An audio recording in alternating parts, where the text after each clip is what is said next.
Bien, buen día. ¿Cómo están? Vamos a concluir lo que tiene que ver con las teorías monetarias. En la parte de demanda de dinero, vamos a terminar esta unidad 3, o unidad 4, la 3, con el modelo monetarista. Entonces, la última teoría de demanda de dinero que nosotros proveemos es el modelo monetarista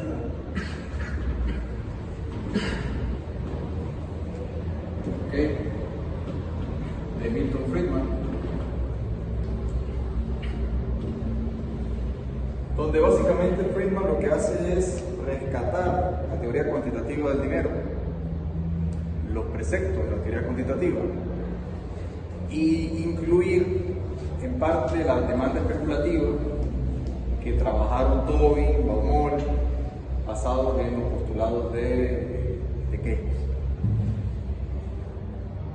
En principio, lo que Friedman intenta es no solamente rescatar la teoría cuantitativa del dinero, sino que además él va a contrastar las hipótesis de Keynes, la hipótesis de Keynes la va a contrastar con sus propias hipótesis basado en la teoría o en los postulados clásicos de la economía. Es decir, Friedman va a rescatar teorías como la de la tasa natural del interés, va a rescatar el equilibrio general, va a rescatar la influencia que tienen los precios en la determinación del mercado monetario.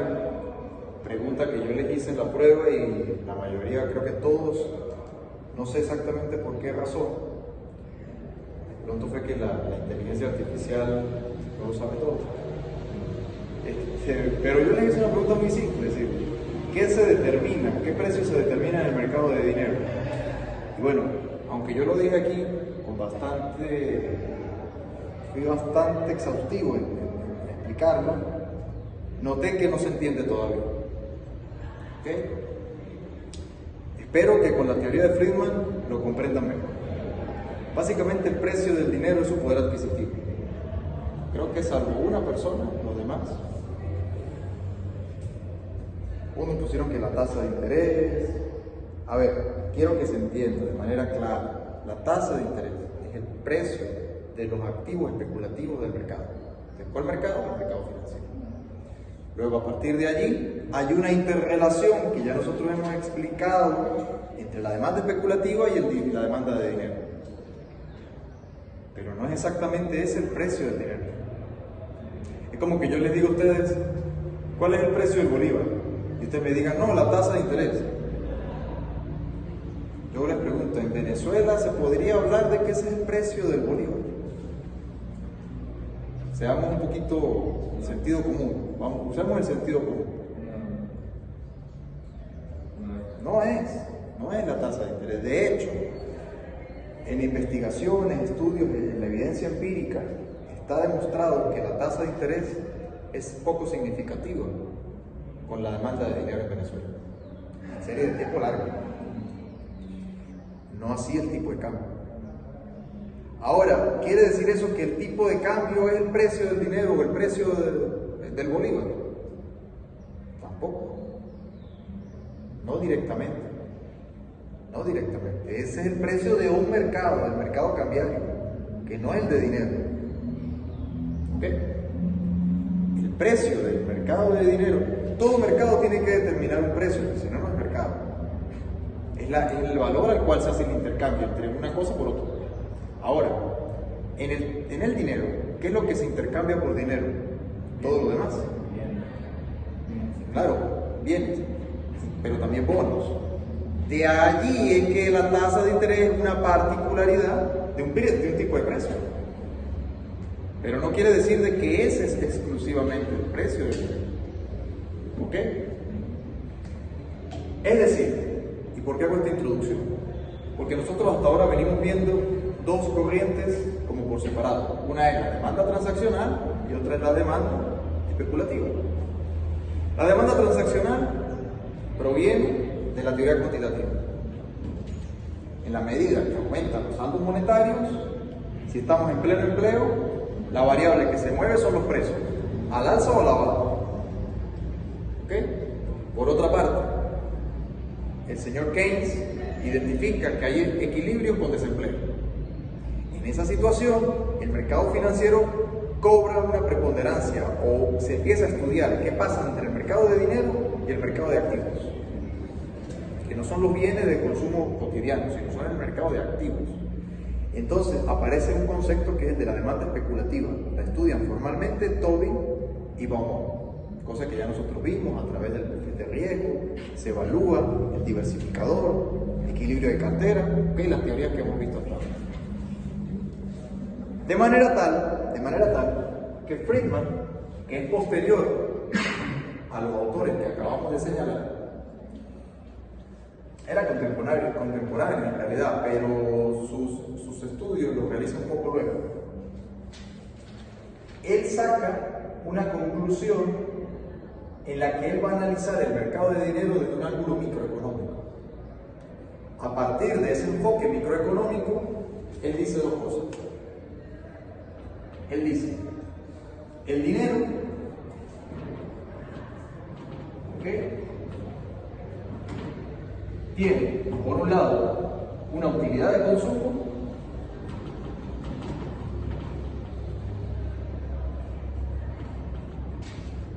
¿ok?, y por otra parte, es un insumo de producción.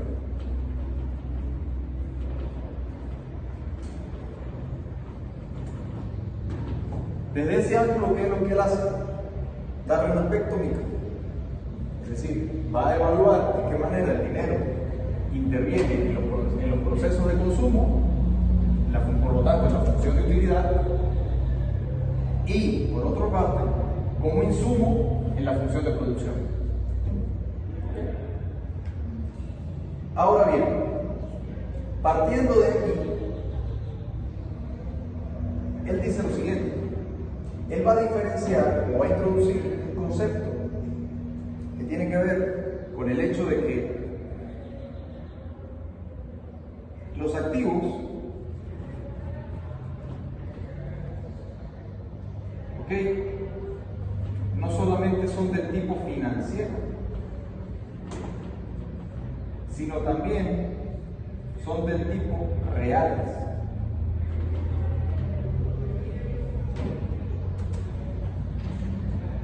Es decir, desde el punto de vista de los activos financieros, tú tienes que la tasa de rendimiento, ¿ok?, deriva en la tasa de interés.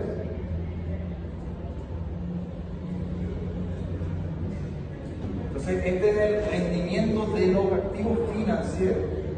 Pero él identifica que cuando hay variaciones en la cantidad de dinero, también hay movimientos no solamente en la demanda del mercado financiero, de los activos financieros, sino también por el lado de algo que él llama bienes duraderos. Bienes duraderos.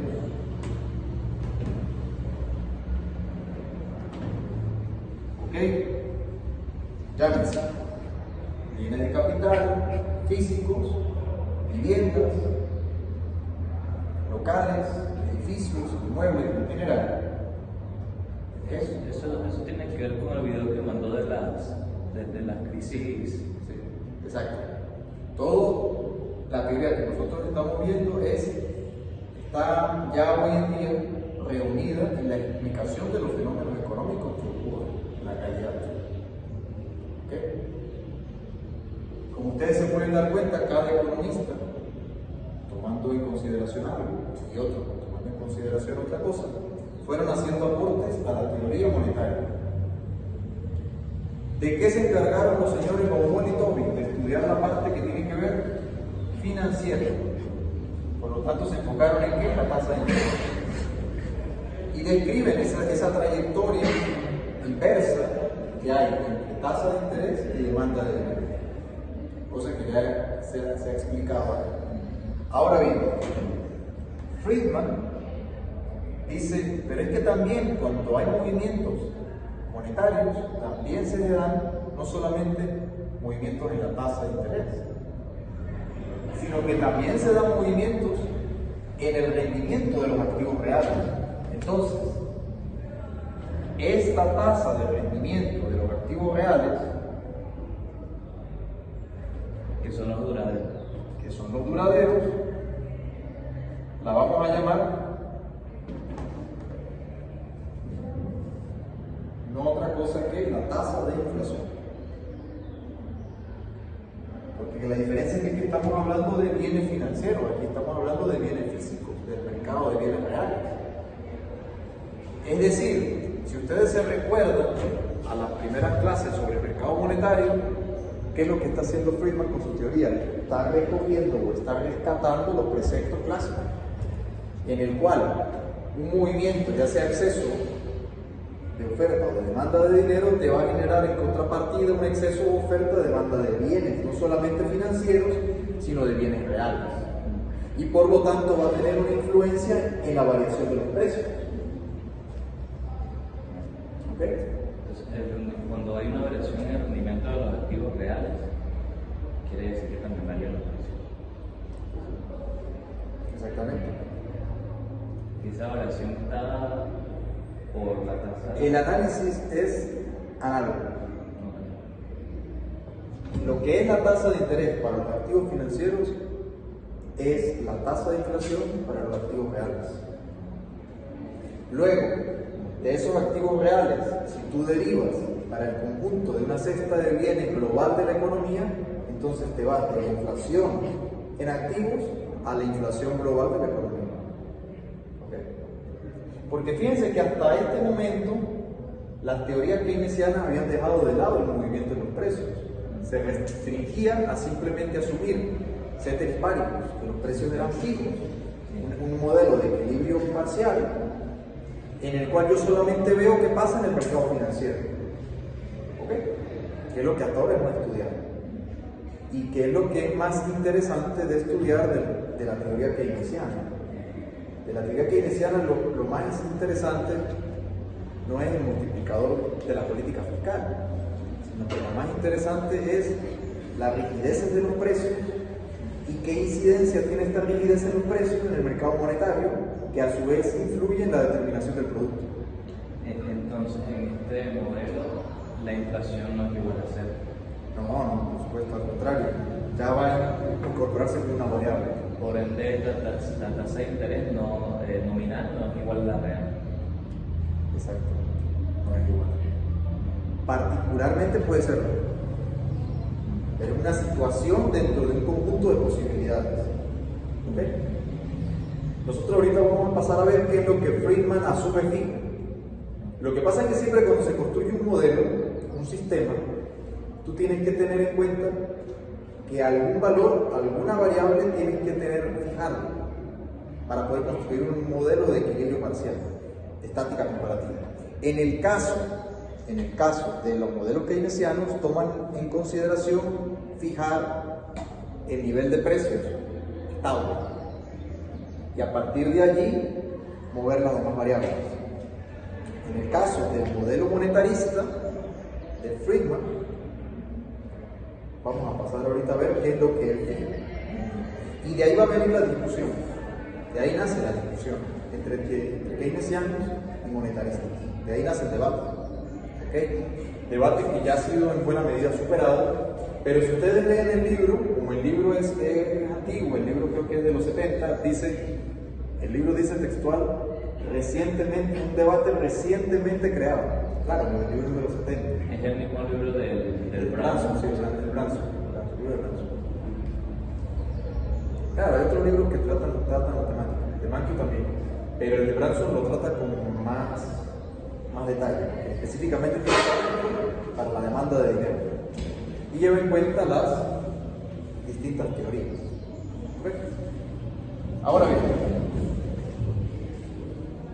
¿qué es lo que tenemos que tener en cuenta hasta aquí? Que esta teoría lo que va es a unificar la teoría cuantitativa y la teoría especulativa.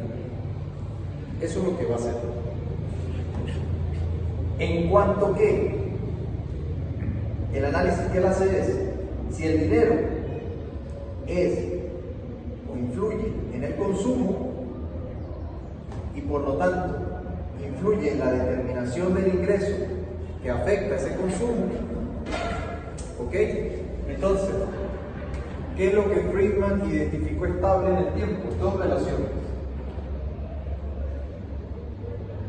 La primera relación que Friedman identificó estable es la relación consumo-producto. Aproximadamente, él identificó más o menos que esta elasticidad está en torno a la unidad. Distinto a lo que había dicho Keynes. La teoría de Friedman es una teoría espejo a la teoría de Keynes, o sea, dice lo contrario. Mientras que Keynes dice, en el postulado keynesiano, de la hipótesis del consumo como variable proporcional al ingreso, ¿qué dice Keynes? La teoría de Keynes, ¿qué dice? El consumo es una proporción de la venta.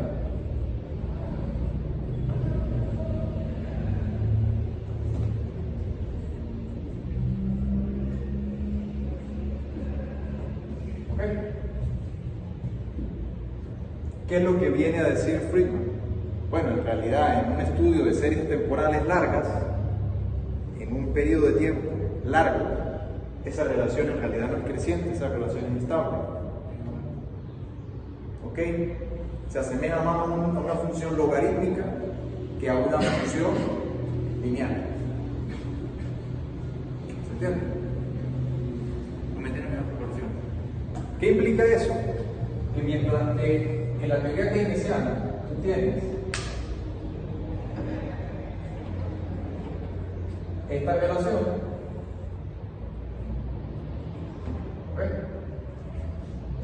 suponiendo un consumo autónomo distinto de cero, en la teoría de Friedman, que viene siendo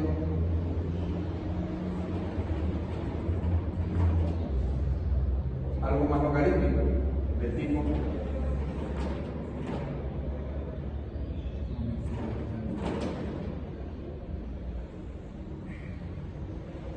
¿se entiende la diferencia? Una relación es estable, la otra es creciente. ¿Qué deriva de allí? Claro, me faltó poner aquí para que no se pierda Friedman y por este lado Keynes.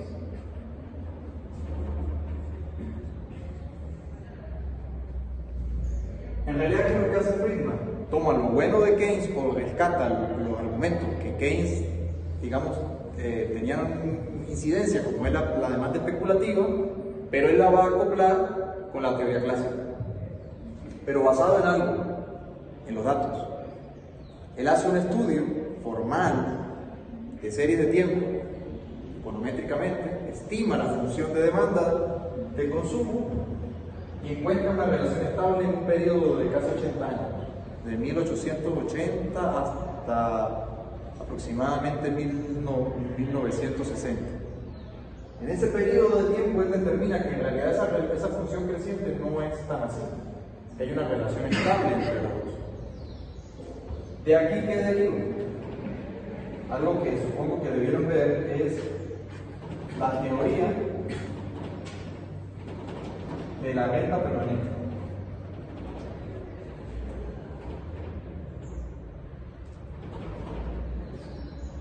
¿Ok? Que es distinto a la teoría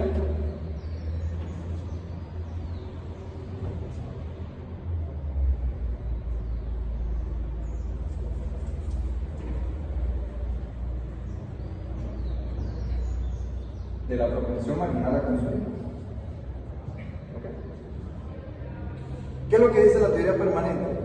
Está basado en la siguiente idea. La siguiente idea es que, dado un nivel de ingreso, dado un nivel de ingreso, el consumo se mueve o oscila es ante movimientos transitorios de la renta. En periodos donde la renta incrementa, aumenta el consumo. En periodos donde la renta disminuye, el consumo también disminuye, pero a una razón menos que proporcional. Eso es Keynes, ¿no? No, Friedman. Pero hay una renta permanente, que es la que explica el 80% del consumo. La idea es la siguiente, la idea es, una pregunta que se la puedo hacer a cualquiera. Aproximadamente ¿cuánto gastó usted ayer en comida? Saque cuentas. $5 el desayuno, 5 el almuerzo, 5 la cena, gasté $15. ¿Cuánto va aproximadamente a gastar hoy? Alrededor de $15. ¿Y mañana? $15. ¿Y pasado? $15. Es decir, el consumo tiende a estabilizarse en el tiempo. Esto tiene unas poderosas implicaciones macroeconómicas. Lo que quiere decir es que no se le puede estar sacando provecho permanentemente al consumo como variable de crecimiento económico. Porque si hay efectos rentas transitorios, sí, habrán saltos o oscilaciones sobre el nivel promedio de consumo que a su vez explica movimientos en el producto, pero no de manera permanente. Es lo siguiente, es como que si aquí hubiesen saltos de este tipo.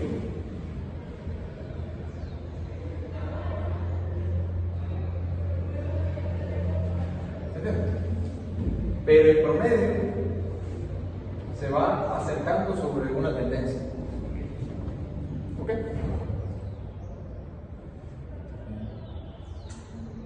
Si es así, de ser así, esto le permite a Friedman llevar a una siguiente hipótesis. Bueno, hay una relación estable entre consumo e ingreso, entonces también tiene que haber una relación estable entre demanda de dinero e ingreso. Esa es la segunda, vamos a decir, esta es la primera cuestión. Que la explico brevemente, sí, supuesto, la explico brevemente porque ustedes debieron haber visto teoría del consumo en Macroeconomía 2. La parte que tiene que ver con teoría de la renta permanente. Después seguramente tuvieron que haber visto la de Franco Modigliani, la hipótesis del ciclo vital. Eso sí. Tuvieron que haber visto eso, ¿verdad? Bueno, esto también lo debieron haber visto en ese curso. Lo repaso. Porque basado en esta hipótesis, vamos a la segunda hipótesis de Friedman. La segunda hipótesis de Friedman es que hay una relación constante, o sea, la elasticidad entre el dinero y el ingreso. Entonces, esto también es aproximadamente unitario. Aproximadamente unitario. ¿Okay?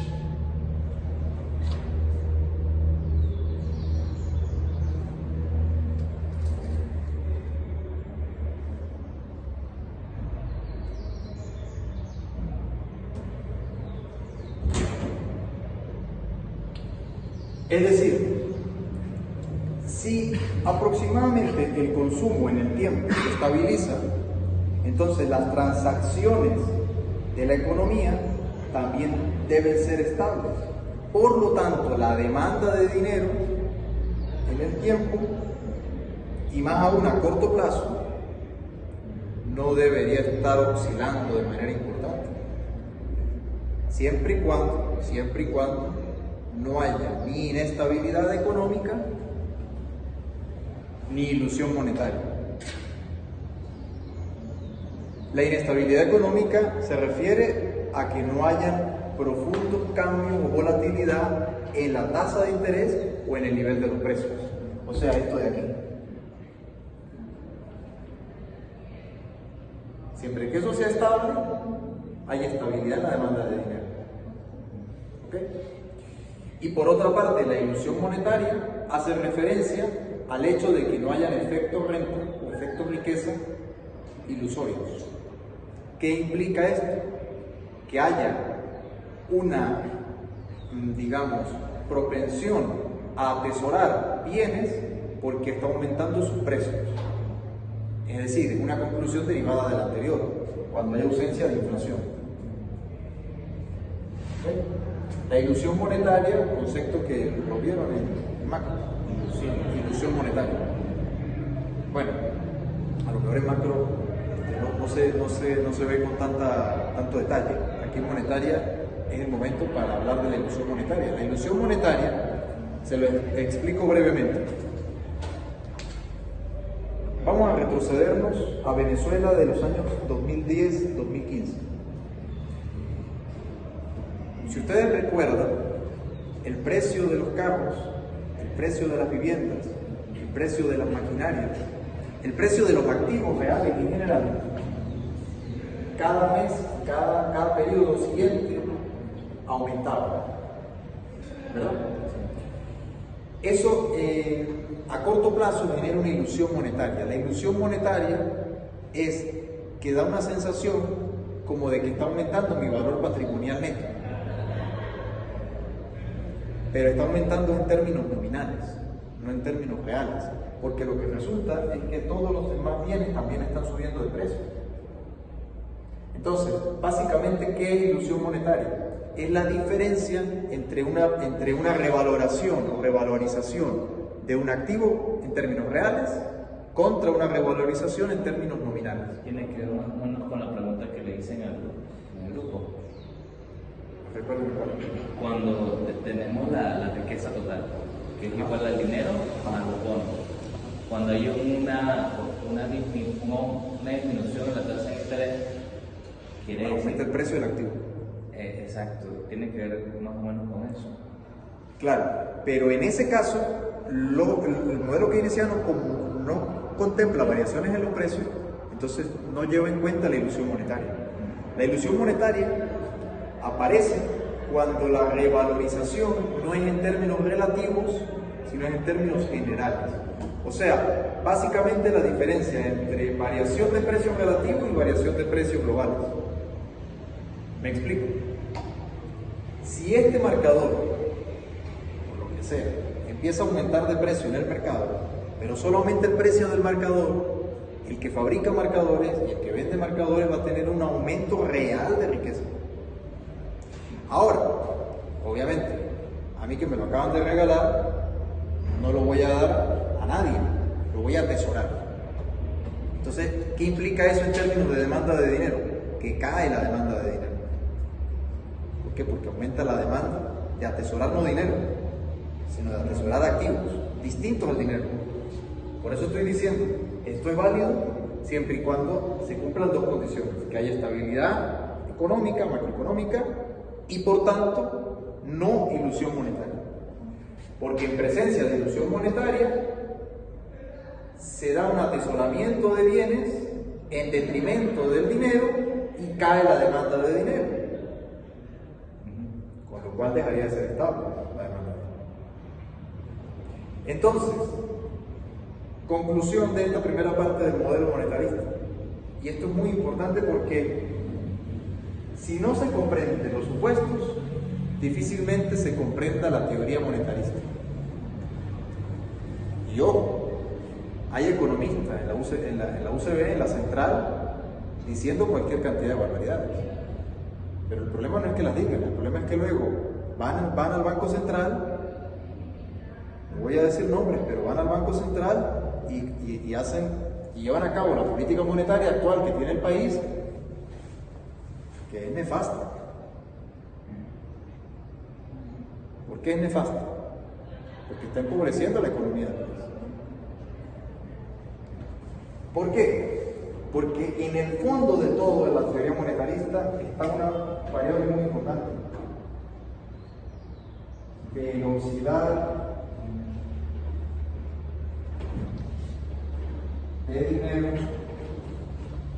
estable. Si esto no se cumple, no hay cabida a la teoría, al modelo monetarista. Entonces, si el consumo, el primer supuesto, si el consumo tiende a estabilizarse, a seguir una media, Correcto. También tiende Las transacciones tienen que también estabilizarse. es decir, la velocidad. Y por tanto, la velocidad media del dinero también tiene que estabilizarse. Entonces, mientras que Keynes dice que lo que es constante son los precios, aquí Friedman dice que es la velocidad del. Exactamente. Porque en realidad en el modelo de Tobin, basado en Keynes, pero el modelo de Tobin, en realidad los modelos de Tobin ni siquiera toman en cuenta la velocidad. Porque en la demanda especulativa no hace falta tomar en cuenta las transacciones reales. Eso está tomado de la teoría cuantitativa. ¿Qué es lo que hace Friedman? Va y estudia los datos, dice, estas hipótesis de Keynes no se cumplen, parece cumplirse más estas. Luego, esto se parece más a los postulados clásicos, pero yo les voy a dar un enfoque también de la demanda especulativa. O sea, yo voy a casar una cosa con otra. Entonces, en este modelo, la única razón por la que se demanda dinero es por transacción. No. También es especulación. Claro, las dos, es lo que estoy diciendo, que es lo que vamos ahorita a explicar. ¿Por qué? Porque la demanda de dinero tiene que ver con la actividad micro de la economía, pero esto va a influir en dos mercados, no solo en el financiero, como estudia Tobin y Baumol, sino que también va a influir en el mercado de bienes reales, empezando por el de los bienes duraderos, inmuebles, maquinarias, artículos de lujo, obras de arte, etc. Ahora bien, para poder construir el modelo, ¿qué supuesto yo doy cuenta? Bueno, que tiene que ser estable la demanda de dinero. O sea, al decir la velocidad, implícitamente estoy diciendo la demanda de dinero. Si la demanda de dinero, repito, porque esta parte es muy importante de este curso, si la demanda de dinero no es estable, la economía monetarista o el modelo monetarista pierde vigor, pierde vigencia. Con lo cual, en términos de política económica, tú tienes que recuperar la estabilidad de la demanda de dinero para entonces ahí sí poder llevar en cuenta o llevar a cabo el modelo monetarista, que es el más acertado en términos de reducir la inflación. Cosa que han hecho la mayoría de países del mundo después de los 80, incluidos países con grandes crisis inflacionarias, caso Brasil, caso Bolivia, caso Perú, y tú observas que en el mundo actualmente la inflación grande, la hiperinflación o la inflación creciente es un problema de países muy contados. Venezuela, Siria, Argentina, Zimbabue en algún momento, que Zimbabue entra y sale, pero los demás países no tienen ese problema. ¿Por qué? Porque han aplicado política monetarista. Pero tienen que primero conseguir esto. Si no se consigue, o sea, si se intenta primero aplicar el modelo monetarista antes de estabilizar la demanda de dinero, vas a fracasar. ¿Y cómo se hace eso? Bueno, eso es lo que vamos a entrar a estudiar. Entonces, defino formalmente el modelo una vez definido el presupuesto.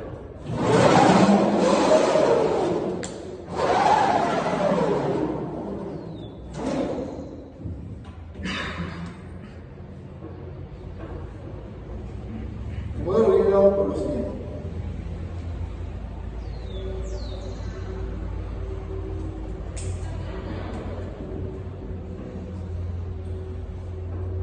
Se define demanda de saldos reales, porque nótese que hasta ahora en la demanda especulativa se había hablado ahora de demanda de dinero en términos nominales, porque como los precios no son variables, no te preocupas de eso. Pero aquí sí, aquí esto es una demanda de saldos reales, porque lo que importa es lo que yo pueda poder comprar con ese dinero, no tanto el valor del dinero en sí mismo. ¿Me explico? El valor nominal. Eso es la ausencia de ilusión monetaria. La ilusión monetaria es cuando una persona o un grupo de personas atesoran dinero simplemente porque ven que es mucho. Dicho de manera rápida y pronta. Ahora, ¿cuánto pueden comprar con? Y bueno, depende. Si son dólares, con seguridad, tú te vas a sentir afortunado. Si son bolívares de los actuales, probablemente también te sientas afortunado. Pero si son bolívares de los de 2016, olvídate. ¿Verdad? Entonces, lo que importa es la cantidad que se puede comprar con el dinero, su poder adquisitivo. Este es el modelo de Sí.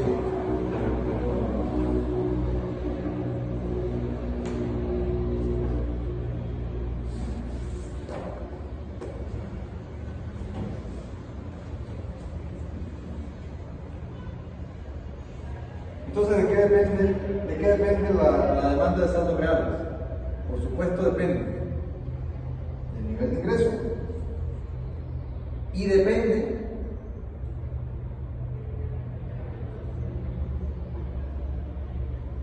de los rendimientos, pero no solo de los activos financieros, sino de todo un conjunto de activos, incluidos los reales.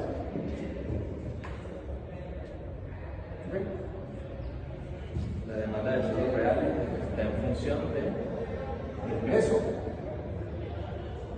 y también de la tasa de rendimiento, pero no solo de los bonos, no solo de las acciones, financieramente hablando, sino también de lo que renta cualquier activo, sea financiero o sea real. Cuando habla de los ingresos hablamos de los sueldos. Aquí estamos hablando de la producción. Sí, bueno, la producción macroeconómicamente se puede medir por el lado del gasto, por el lado de la producción, por el lado del ingreso. Estos son los que cotizaste energía para el dinero. ¿No? Sí, sí, pero pueden ser financieros, pueden ser reales. O sea, él está incorporando que no solamente puede haber demanda de activos financieros, sino que también puede haber demanda de activos reales. Y que también generan un rendimiento. El rendimiento viene dado por, en el caso de los bonos, lo que ya vimos, pero en el caso de un activo real, el alquiler que representa el mismo. Y luego la variación en el precio. Profesor, esa M no debería ser una F ¿Cuál? antes de ¿Cuál es? Ajá. No, es la definición. Es la definición. Claro, viene siendo lo mismo que la F, pero la M está en función. ¿Ok? ¿De dónde se sigue? Que si yo determino un nivel de ingreso dado, me queda que la demanda de saldos reales es igual a K que multiplica al rendimiento de los J activos de la economía por su nivel de ingreso. Este acá es. Cuando hablamos del nivel de ingreso, no solamente son los salarios, los excedentes de explotación del capital, los rendimientos o ingresos por ventas. ¿Ok? Y también se puede ver directamente como la producción. La K es La K es un coeficiente. Acá es un coeficiente. Acá es un coeficiente. Coeficiente de cómo responde la demanda de saldos reales ante variaciones en los rendimientos de todos los activos conjuntos. Porque recordar que él está asumiendo una estabilidad entre esto y esto. Si la elasticidad es igual a 1, esto está acompañado aquí de 1 aproximadamente. ¿Ok? Alternativamente, si se define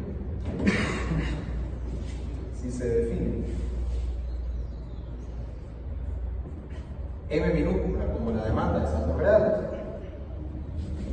entonces te queda relación que acabo de describir ahí.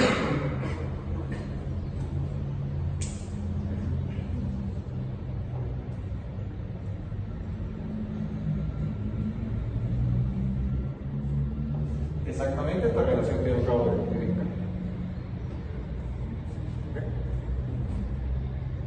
La demanda de saldos reales tiene una relación estable con el nivel de ingreso.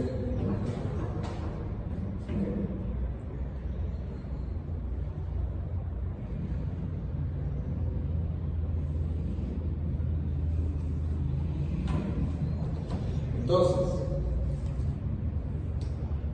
si tomamos en cuenta la teoría cuantitativa que te dice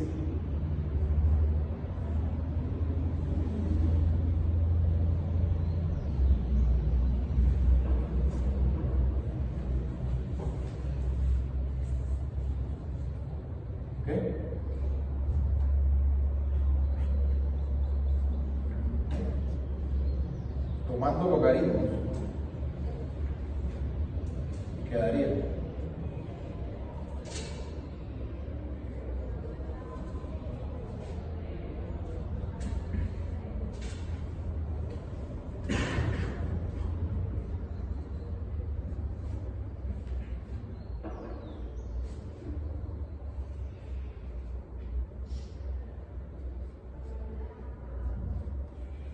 luego derivando. Entonces, aplicando derivada parcial con respecto al tiempo, de eso se sigue, me queda aquí.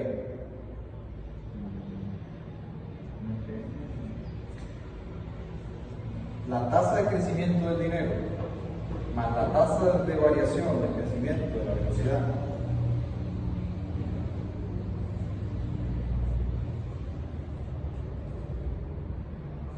es igual a la tasa de crecimiento de los precios más la tasa de crecimiento del producto. ¿Okay? ¿De dónde proviene esto? Esto proviene del hecho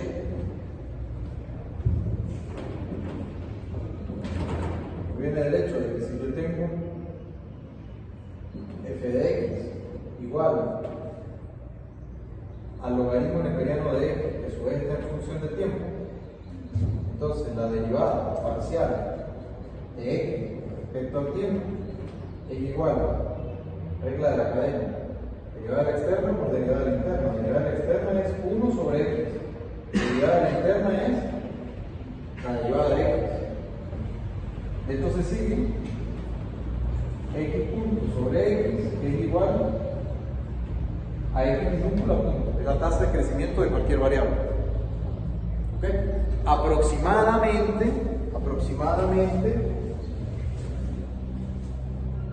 la elasticidad, o sea, la variación porcentual de x con respecto a la variación porcentual de y, aproximadamente, bueno, quiero decir, de x1 contra x0, o sea, la misma variable en el tiempo, aproximadamente, esto es igual a la diferencia del logaritmo neperiano de x1 menos logaritmo neperiano de x0. ¿Ok? El punto arriba quiere decir la derivada. Derivada. Punto arriba es la notación de Newton, porque cuando nosotros la ponemos con apóstrofe, si mal no recuerdo, es la notación de Leibniz, pero en economía se utiliza el punto para darle una distinción con física. El puntico arriba lo que quiere decir es que estoy tomando la derivada en ese punto, es decir, el cambio instantáneo de la variable en ese punto. Ahora vamos a comprobar que esto es cierto. Agarren la calculadora. Agarren la calculadora. ¿Cómo está el dólar paralelo? Está en 40. Ajá. Dividan 40 entre 36.5, que es tal vez se ve. 40 entre 36.5 menos 1. Menos 1. 0,9. Sí, 0,96. Sí, 0,09. Por 100. ¿A cuánto le dio? 9,59. 9,59%. Ahora haga esta operación. Agarre tiene que poner el 40 logaritmo neperiano menos 36,5 logaritmo neperiano. 40 logaritmo neperiano. Ah, Logaritmo neperiano de 40. claro, pero en la calculadora a veces hay que primero ingresar el número y luego darle la función. Bueno, depende de cómo lo tenga. Ah, Logaritmo neperiano 40. menos el logaritmo neperiano de 36,5.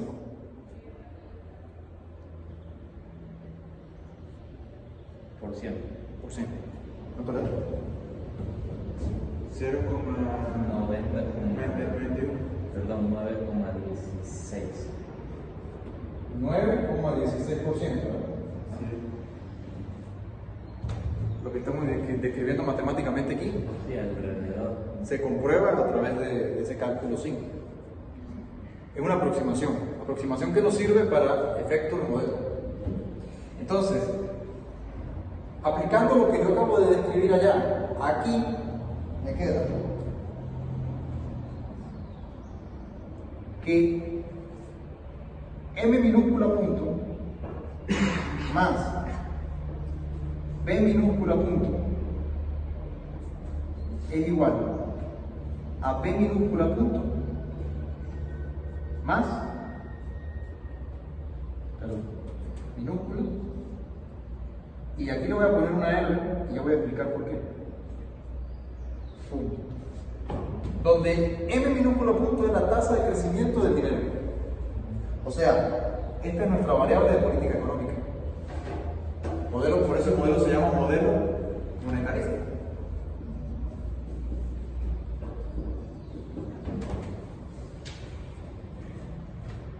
La B es la tasa de crecimiento de una variable que acabamos de definir que es estable. Por lo tanto, derivada de la constante es cero. En minúsculas, ¿no? Sí, porque todas las minúsculas estoy definiendo que la variable minúscula es la tasa de crecimiento. O sea, estoy haciendo más breve esta misma descripción aquí. Sí, usted lo había explicado antes en internacional. Sí, exactamente. Esto yo lo explico siempre porque es la base del estudio macroeconómico, del crecimiento. Esto de aquí se hace cero. ¿Producto de qué? De que la acabamos de definir antes. Del supuesto. Del supuesto. Esto de aquí no es más que la tasa de crecimiento de los precios, La inflación. la inflación. Y esto de aquí es la tasa de crecimiento De la producción. del Producto Interno Bruto en términos reales. Por eso se le pone una R para definirlo como real. Luego, multiplicar el nivel de precios en cada instante del tiempo por el nivel de producción me da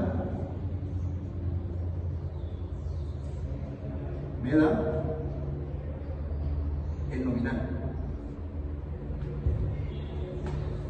¿Qué es nominal?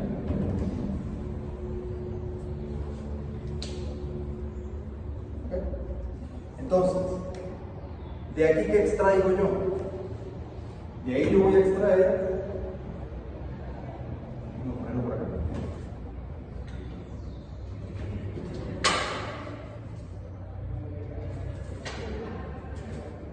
Que la tasa de crecimiento de los agregados monetarios es igual a la tasa de crecimiento de los precios más la tasa de crecimiento del PIB real, que no es otra cosa que la tasa de crecimiento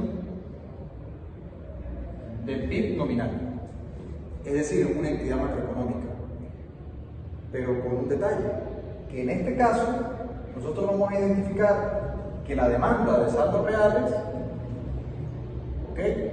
está en función no solamente del rendimiento de los activos, sino que está en función, o sea, de los activos financieros, quiero decir, sino que está en función de todos los rendimientos,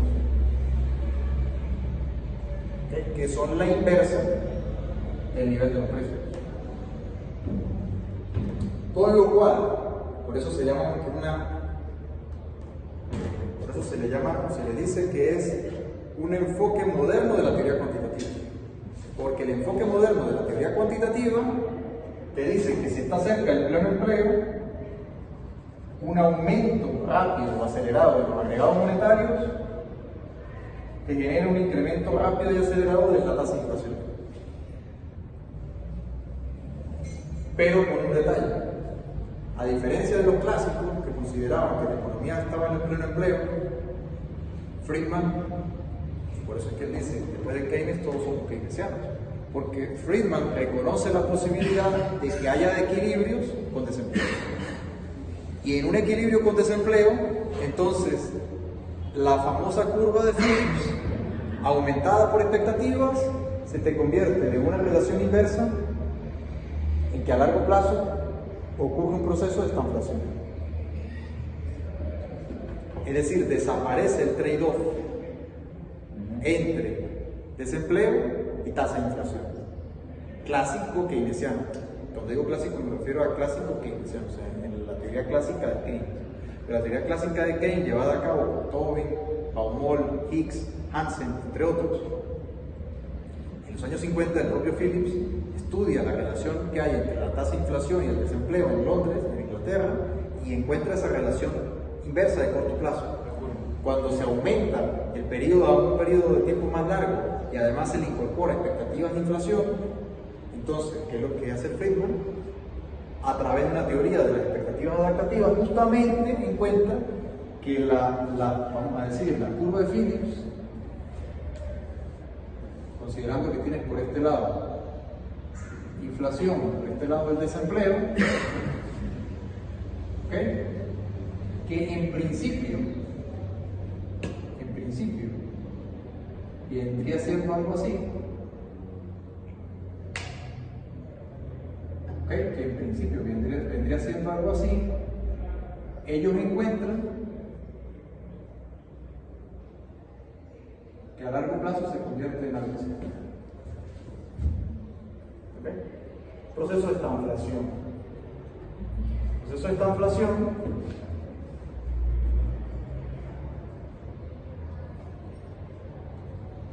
en el que tienes no solamente alto desempleo, sino que también tienes alta inflación. Cuestión esta que en el modelo keynesiano, digamos, ISLM no aparecía. ¿Podría repetir esto de aquí? La ecuación ejecutiva, al final. ¿Cuál es? Tasa de crecimiento de los agregados monetarios, variable que controla el Banco Central. Indirectamente, al controlar esto, controla la tasa de interés nominal. Tasa de crecimiento de los precios y tasa de crecimiento del Producto Interno Bruto en términos reales. O sea, inflación y crecimiento económico. La suma de ellas, la suma de esas dos, te da la tasa de crecimiento del producto nominal.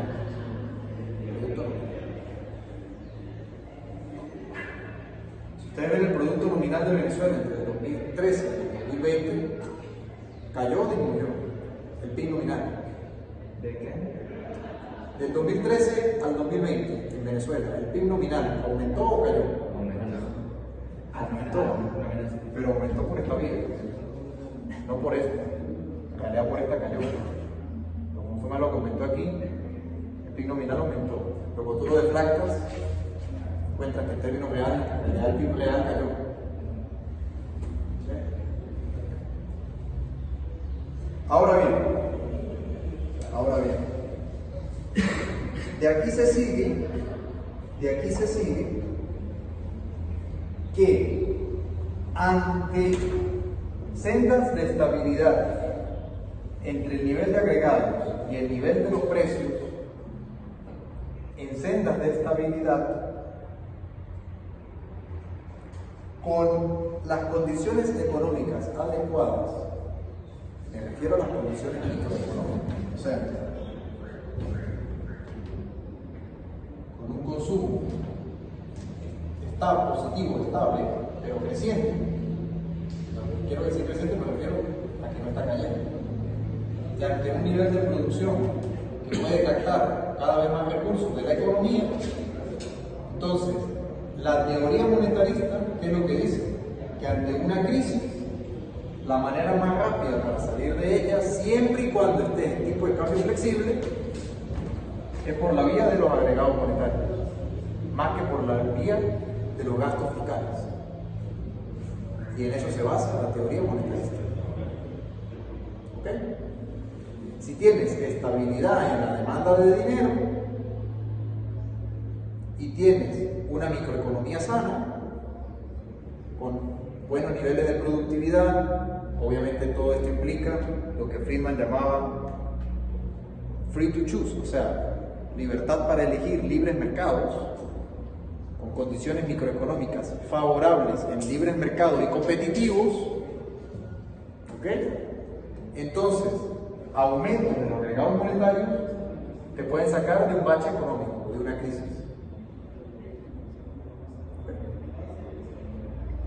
Básicamente, por algo que luego vamos a ver que son los mecanismos de transmisión. Mecanismos de transmisión. Pero por ahora, lo que quiero es que se comprenda cómo el modelo monetarista infiere o determina o influye en que cambios en los agregados monetarios no solamente cambian el nivel de los precios, como decía la teoría cuantitativa clásica, sino que si tú tienes estabilidad en la demanda de dinero y condiciones microeconómicas favorables, ante una recesión, la política monetaria te puede hacer crecer el producto real. ¿Okay? Básicamente, Bernanke 2008. Los bancos tenían problemas de liquidez, las tasas de interés estaban subiendo muy rápidamente, había insolvencia muy importante en la economía de los Estados Unidos. Eso implica que muchos acreedores americanos no podían pagar sus deudas ni con la propia economía ni con el resto del mundo. Eso generó a su vez en Europa una crisis de impago importante, que con tasas de interés crecientes tenía muchas economías súper endeudadas aquí. ¿Qué hace Bernanke? Solo la europea, la latinoamericana también. De hecho, Venezuela fue una de esas víctimas de ese proceso. ¿Qué hace Bernanke? Tipo, inyecta liquidez al sistema porque expande el crédito, vuelve a bajar las tasas de interés y no influye en los precios directamente, influye en el producto real. Ustedes dirán, ¿ah? ¿Cómo es eso posible? Ustedes dirán, pero esto no viene siendo como a la vez lo que decía Keynes y lo que decía Friedman. Por eso la nueva economía macroeconómica se llama nuevo consenso macroeconómico. ¿Por qué? Porque estas dos teorías enfrentadas, nosotros vamos a lo largo del curso a ir viendo cómo ellas se fueron conjuntando en una sola. Entonces no siempre una mayor emisión monetaria genera inflación. No sé, es lo que demuestra La manera en la que no se llega en que una mayor oferta monetaria da mayor nivel de precios es cuando hay una estabilidad en la demanda de dinero y hay una microeconomía de libre mercado. Repíteme. La única manera de que una mayor emisión monetaria no produzca inflación es con una estabilidad en la demanda de dinero y con una economía de libre mercado. Exactamente, la economía de libre mercado. Y el tipo de cambio tiene que ser crecido. Y el tipo de cambio. Y el tipo de cambio flexible. Porque si no te aprecia la moneda y entonces te viene un problema en la balanza de pago. Que el tipo de cambio flexible automáticamente te regula o te equilibra la balanza de pago. Exportarías menos, ¿no? Sí, pero ahí el mercado externo te va a ajustar ese aumento en los saldos monetarios. En cambio, con tipo de cambio fijo no. Con tipo de cambio fijo, todo se va a ir a una demanda especulativa que te vaya a depreciar la moneda a largo plazo, pero a corto plazo te la va a apreciar. Entonces te va a ser más barata la importación. si emites, si recoges lo contrario. Ahora, la parte de política monetaria, propiamente la vamos a ver luego. En este momento yo lo que quiero es que ustedes comprendan la teoría monetarista. Ojo, la teoría monetarista dice algo muy importante, que mover los agregados monetarios te mueve la economía en su conjunto. Depende de qué condiciones estés, te va a mover más los precios, o te va a mover más la producción, o te va a mover ambas. En este caso lo que sucede es que... Porque aquí estamos hablando de tasas de crecimiento, no estamos hablando de variables absolutas. Entonces, ¿qué es lo que te dice aquí? Que si estás en un periodo de bache económico, ¿qué quiere decir? Estás en una recesión. Si estás en una recesión, no es justamente una inflación lo que tienes es una deflación. En ese contexto, aplicas política monetaria expansiva. Siempre que no haya ilusión monetaria. Porque si hay ilusión monetaria, tú puedes estar sobreexpandiendo la base monetaria y en realidad la tasa de interés real es súper negativa. Y entonces lo que estás haciendo es profundizar una crisis inflacionaria. O al revés, estás con una tasa de interés muy baja, nominal. Eso le pasó a Japón en los años 90. El caso japonés lo vamos a estudiar, yo lo mencioné en las exposiciones que vamos a ver. Claro, en los años 90, ¿qué era lo que pasaba en Japón? Tenía una crisis de poca productividad, no real, sino económica, financiera, de sus empresas. Pero ¿cuál era el problema? El problema era que la tasa de interés estaba baja y las acciones de las compañías japonesas no estaban, digamos, subiendo, sino estaban cayendo.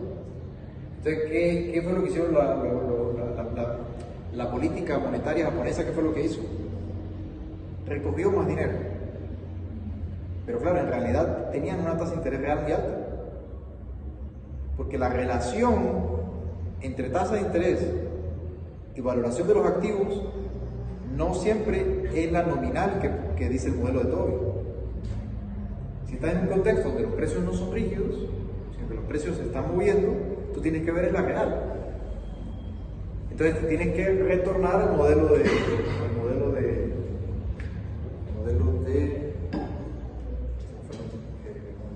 Mixer.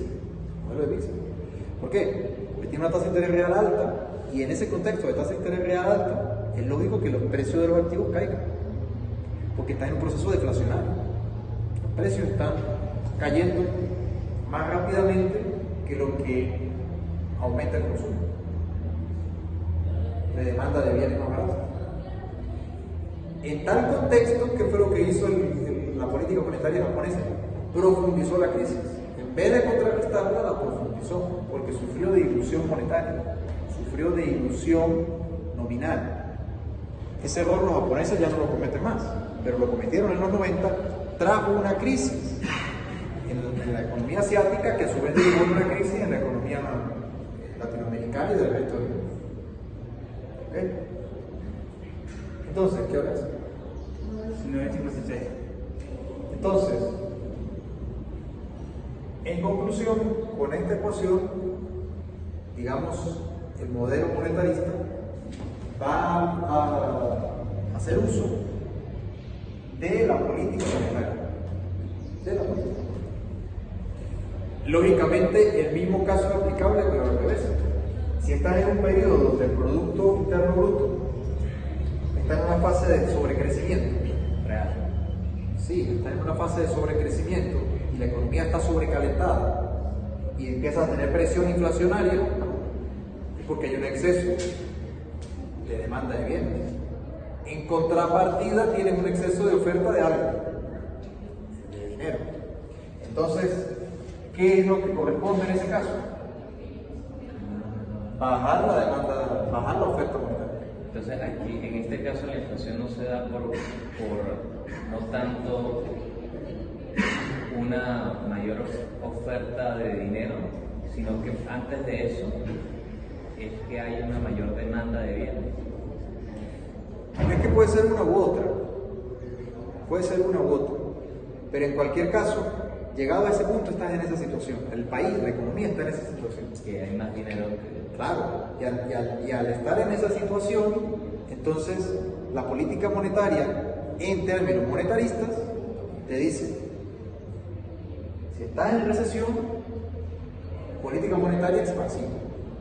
Si estás en auge, pero sobrecalentamiento, tú empiezas a ver la tasa de inflación aumentar de manera ya peligrosa, recoges. Es restrictivo, política monetaria restrictiva. Y en base en eso, o con base en eso, es que actualmente los bancos centrales manejan su política.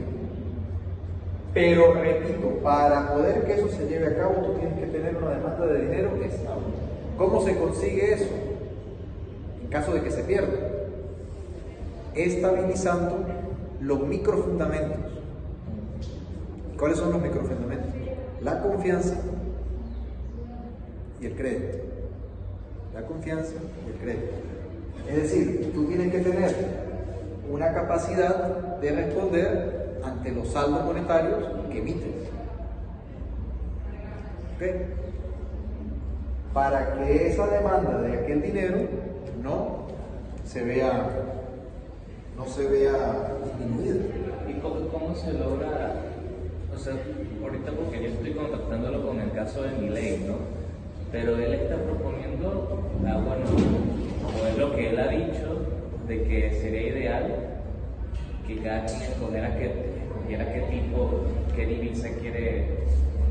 Claro, ese es otro modelo. Que cada banco. Claro, ese es otro modelo que nosotros en este curso no está planteado ver, que es de competencia monetaria.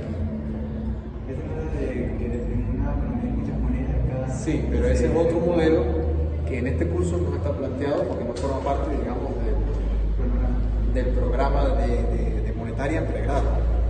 Ya en cursos más avanzados posteriores se ven ese tipo de temas. Lo que pasa es que en ese modelo, cuando tienes una competencia de monedas, cambia el enfoque, porque ya no entras en un proceso de nivel general de precios, sino de precios relativos. Entonces los precios relativos se van a dar una sucesión de tipos de cambio de toda la cesta de monedas que estén ahí operando. Y al final, por comodidad, por simplicidad, el mercado siempre va a tender a escoger uno. ¿Qué es lo que Milei anticipa? Que es el dólar. Por usos, costumbres, preferencias del consumidor medio de ese país, igual como lo es en Venezuela, igual como lo es en casi todas partes, la gente va a terminar escogiendo el dólar. Pero eso no quiere decir de que no se dé previo esa competencia de monedas. Pero si una vez que se escoge hay un exceso de oferta de tal moneda, el tipo de cambio va a recoger el ajuste. No lo recogería el nivel de precio global de la economía, sino el tipo de cambio.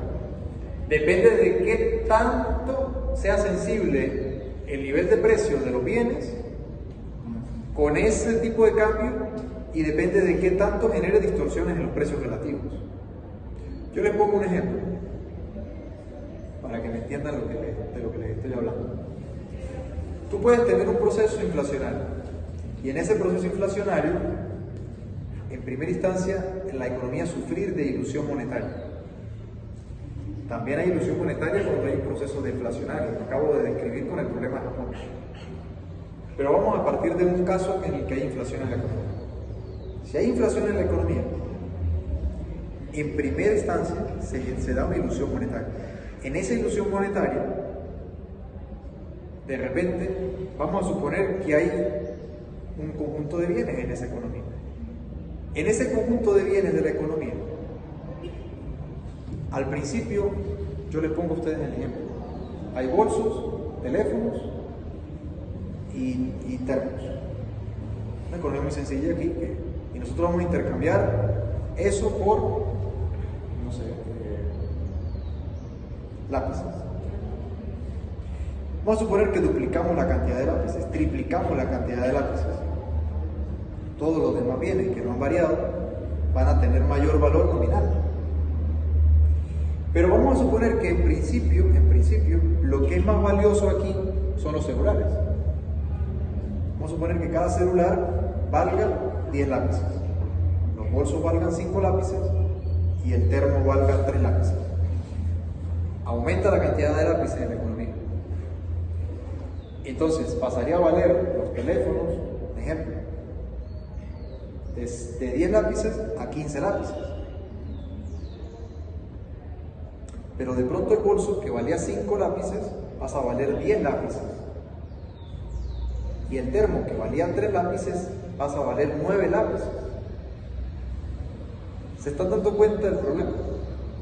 ¿Ya lo vieron?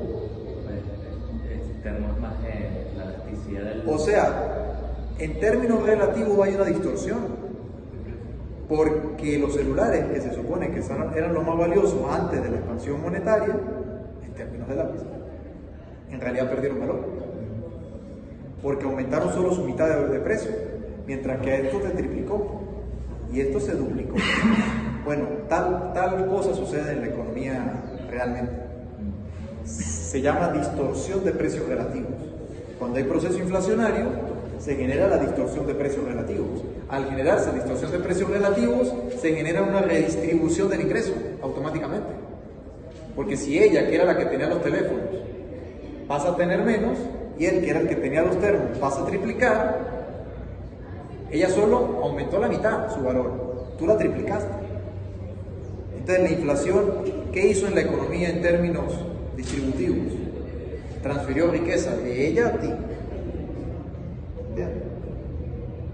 La deflación hace lo mismo, pero al revés. En un proceso entre acreedores y deudores. ¿Sí, digo? Eso no se ve cuando hay inflación en la renta de las personas. Claro. Cómo es distribuido de manera que lo que se... Desigual, exactamente. Pero esta es una explicación ya no solamente por el orden en el que el dinero se va distribuyendo, sino que a su vez cómo distorsiona la relación de precios relativos que hay entre los bienes en la economía. Y automáticamente se genera un efecto redistributivo. Porque básicamente antes del proceso inflacionario, con un celular que valía 10 lápices podías comprar 3 termos y te sobraba un lápiz.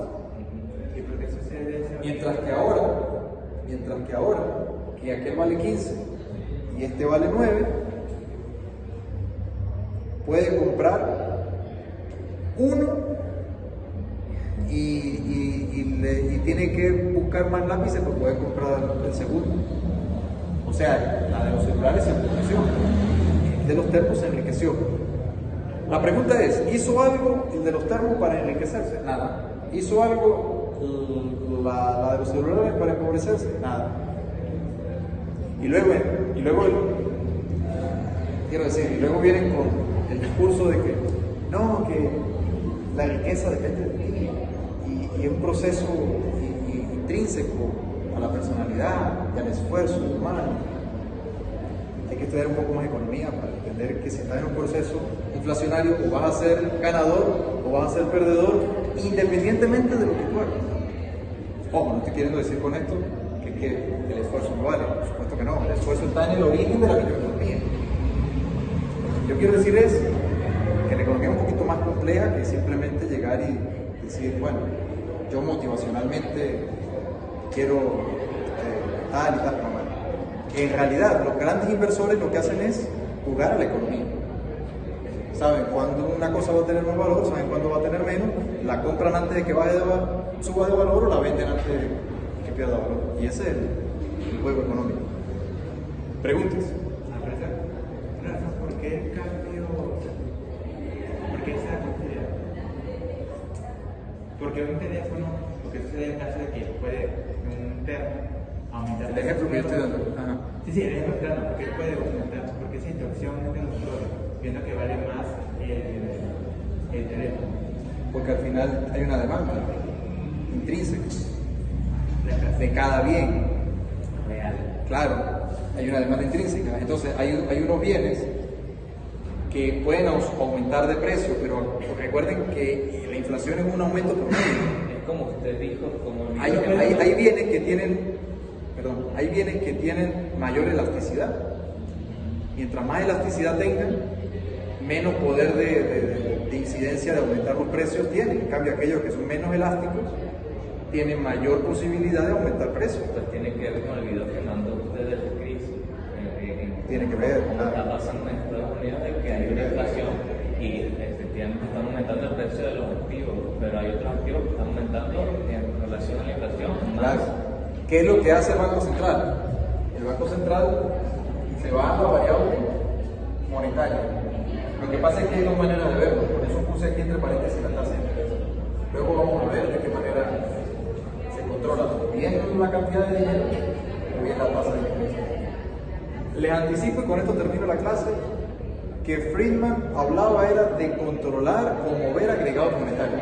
Friedman no hablaba de mover la tasa de interés. Eso fue luego que se hizo un consenso precisamente y ya se mueve la tasa de interés como mecanismo más rápido. Pero la tasa de interés no se mueve con emitiendo. Claro, lo que pasa es que hay un mecanismo ahí en el medio, que es la operación de compra o vender.